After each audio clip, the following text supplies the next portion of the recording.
Why has the United States launched fresh strikes on Iran right as both sides are supposedly trying to negotiate an end to this war? Delegations are in Qatar right now for talks, but the messaging coming out of them is all over the place.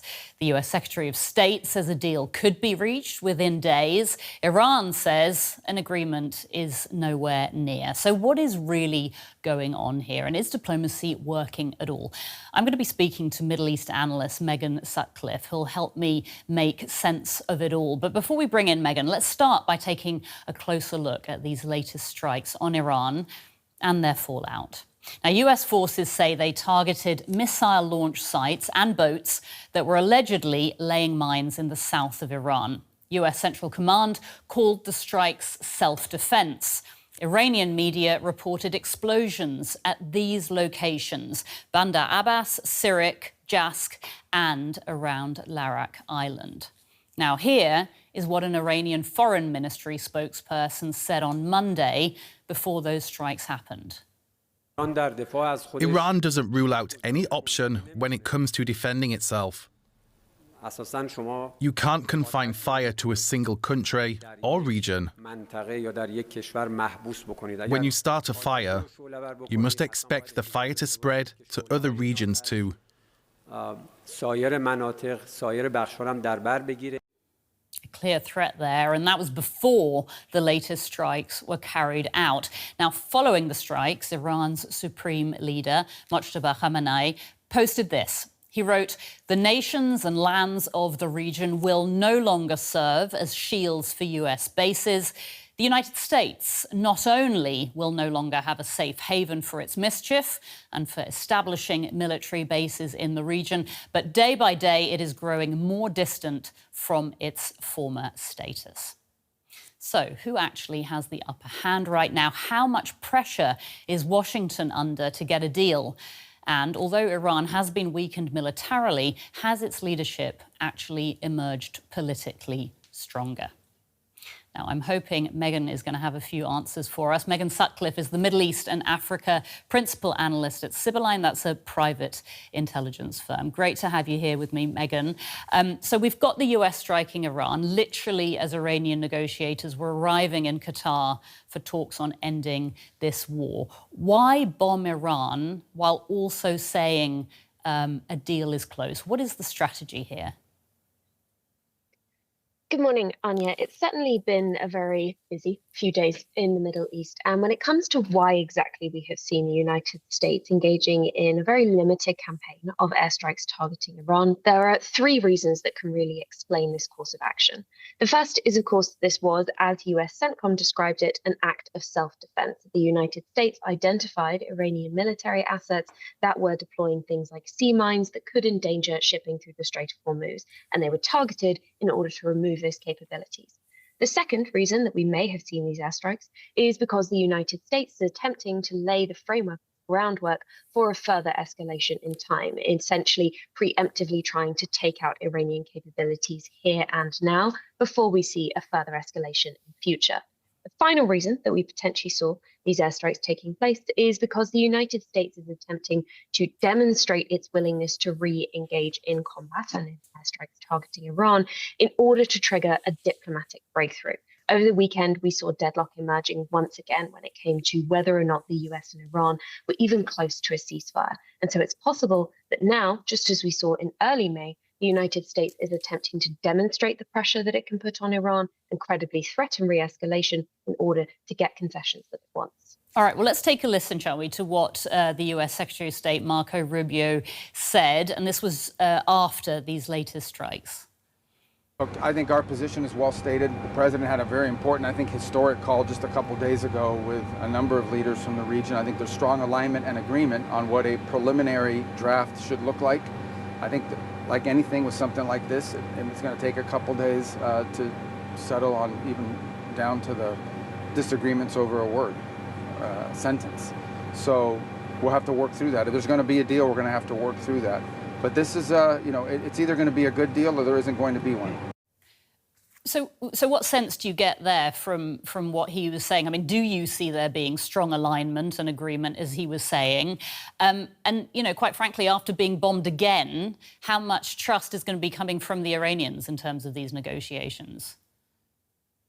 Well, Iran has very little faith in these negotiations, partly because it views the US as not demonstrating adequate flexibility to secure an agreement, but also because as we continue to see US President Donald Trump essentially issue diplomatic directives via social media channels that can often vary greatly from the proposals that mediators are relaying to them, it's not exactly clear for Iran who is calling the shots, what they're negotiating on, and what they're potentially agreeing to. So Iranian faith in these negotiations is quite low. And that's before we even consider just how far apart the negotiating positions between the United States and Iran are. There's barely even agreement over whether or not a ceasefire would apply exclusively to Iran or whether it would include Lebanon. There are still major questions regarding Iran's nuclear program, and the status of the Strait of Hormuz has yet to be regularized.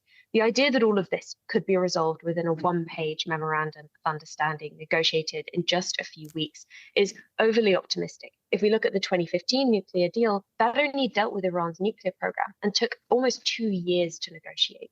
So right now, the idea that this could all be resolved, both the conflict, the nuclear program, and the Strait of Hormuz, one single document, unfortunately, I think that's overly optimistic, not something that's resonating with Tehran.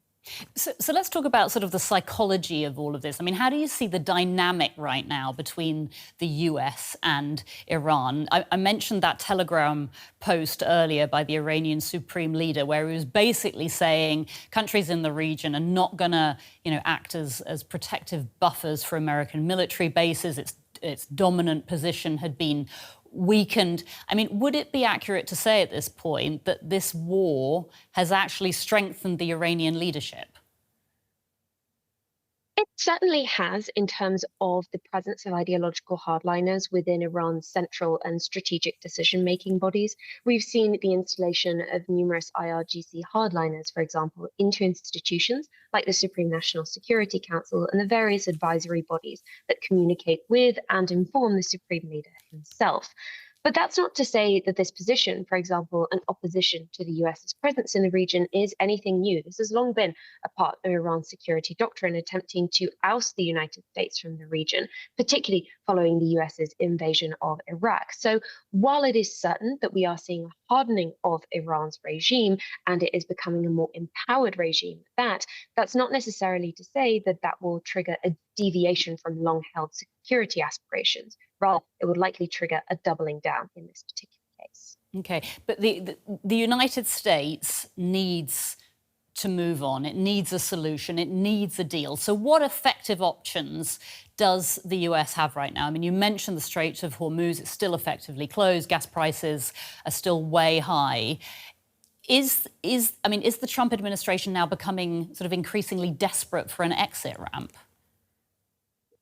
Well, it is very clear that economic pressure on the United States is mounting when it comes to the increase in things like fuel prices, commodity prices, increasing fertilizer prices as well. It's also experiencing diplomatic pressure from its allies in the Gulf, which have faced a critical disruption to import and export activity since late February when this conflict began. And there is also, of course, the domestic aspect to this conflict for the United States, with reference to support for President Trump and the Republican Party, particularly ahead of the midterms in November of this year. So there is a lot of pressure on the United States to end this conflict somehow. And in terms of options, essentially there are three on the table. The first is that the United States makes concessions to Iran and accepts the proposal that Tehran is putting forward. That's not something that Trump is particularly inclined to do, and it's a relatively unlikely outcome at this point in time. The second outcome that they potentially could choose would be a unilateral declaration of victory over Iran, essentially stating that the conflict has been won and the United States can move on. While that would decrease risks of conflict-free escalation, it would not resolve the status of the Strait of Hormuz, and global shipping would likely continue to face major disruption. The final option, the most dangerous option that the United States has, is, of course, to re-engage with Iran militarily, essentially attempt to critically undermine security force capacity to the point that Iran is no longer able to enforce its blockade on the Strait of Hormuz and potentially to topple the regime. That, of course, is dangerous not only because it this conflict to a nation of over 90 million people, but also because we've already seen how Iran reacts to that by engaging in missile and drone attacks targeting the Gulf in its entirety. That would further destabilize a region that already is at the center of the global economy and the global security architecture. And so right now, unfortunately, it appears that there are no good options on the table unless the United States is willing to be more flexible with its negotiating positions and make concessions to Iran. Let's talk a little bit more about the nuclear issue. Trump is saying that Iran has to either hand over its enriched uranium to the US or destroy it under international supervision. Tehran says it isn't even discussing the details of its nuclear program. I mean, this is one of the key issues in all of this, isn't it? Are the US demands... I mean, you talked about America sort of needing to be more flexible, but are the US demands now so high that Washington sort of risks ending up diplomatically boxed in with nowhere to go? That is certainly a concern among many in Washington, D.C., and we saw statements to this effect from individuals like Senator Lindsey Graham, who, of course, is part of the Republican Party himself. When it comes to the nuclear program, this has always been an extremely complex and thorny issue. Of course, it took over 2 years to negotiate the JCPOA between Iran and then President Obama's administration in the United States, an agreement that famously Trump withdrew the United States from because he viewed it as inefficient and as running contrary to US interests in the region. And this time around, when we're looking at negotiations, there were several rounds of talks in 2025 preceding the 12-day war and the US's airstrikes targeting Iranian nuclear facilities. And we saw very limited engagement late last year between the US and Iran on this issue again. But none of this was resolved because Iran fundamentally views its nuclear program as central to its autonomy as a state, and it is not willing to sacrifice that particular form of autonomy. It therefore is not willing to do things like to move its enrichment capabilities outside of its borders or to export all of its stockpiles. At most, it's willing to limit its activity in line with enrichment caps, for example, or downblending its stockpiles. But Iran will not move on this issue. And unless the United States moves on this issue, there is not going to be a breakthrough on this particular aspect of the ceasefire. A question about Israel. Israel is saying right now it's going to intensify its fight against Hezbollah in Lebanon. Iran has said any peace deal at all needs to also include the Israeli conflict with Hezbollah. Does this Israeli escalation risk making a US-Iran agreement even harder to achieve, let alone all of the other stumbling blocks?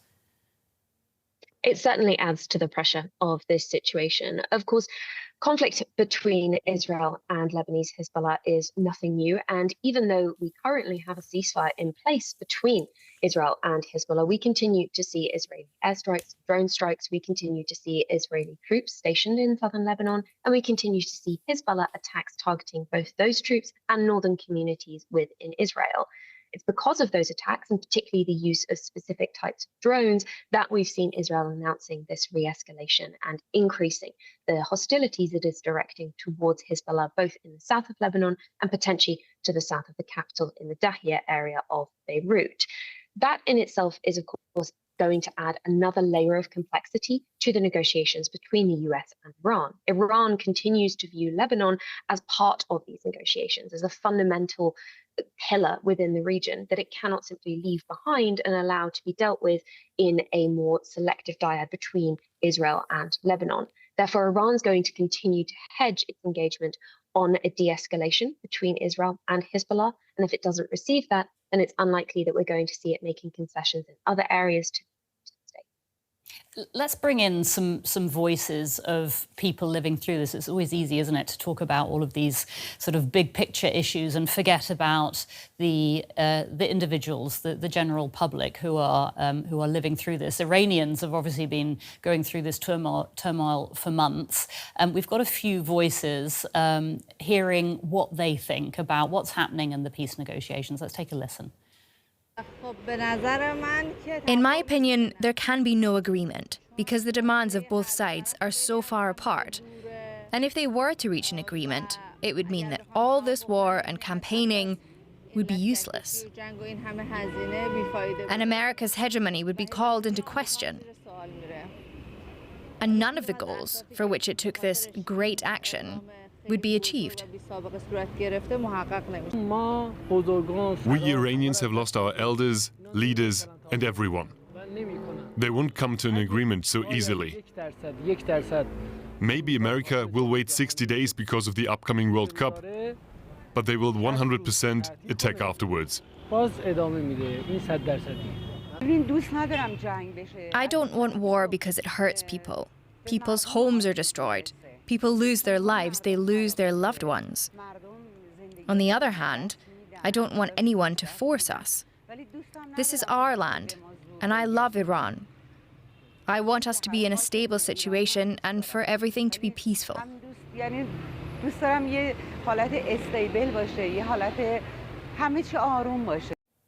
So not much support for the war amongst the Iranians we heard from there. It was interesting hearing that one gentleman saying America might wait until the World Cup is over and then strike again.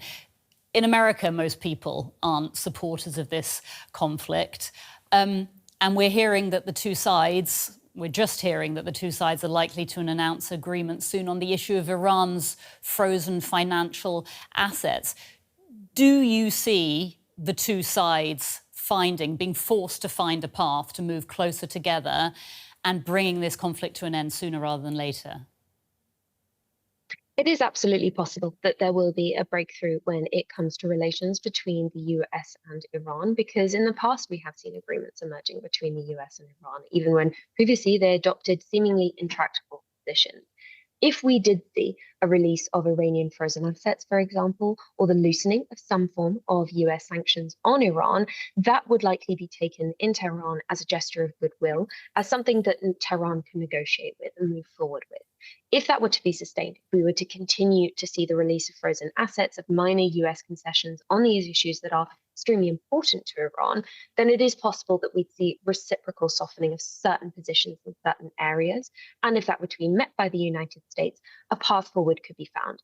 But all of that becomes irrelevant when we're looking at a region that is so tense at the moment. We're seeing 2 blockades being implemented in the Strait of Hormuz, and the risk of some kind of naval incident developing into a broader kinetic engagement between the United States and Iran is not going to go anywhere, regardless of the release of frozen assets, for example. So right now, the region remains extremely tense, and it is only if we see productive engagement between both parties that we can see that pressure beginning to dial down and de-escalation becoming a real possibility in the future. Megan Sutcliffe, Middle East and Africa Principal Analyst at Sibylline. Megan, so many thanks to you. Thank you. So where do we go from here? Are you hopeful of a negotiated end to the war, or do you think we're more likely headed towards an escalation? Let us know in the comments. I'm Anya Coopers-McKinnon. Thanks so much for watching.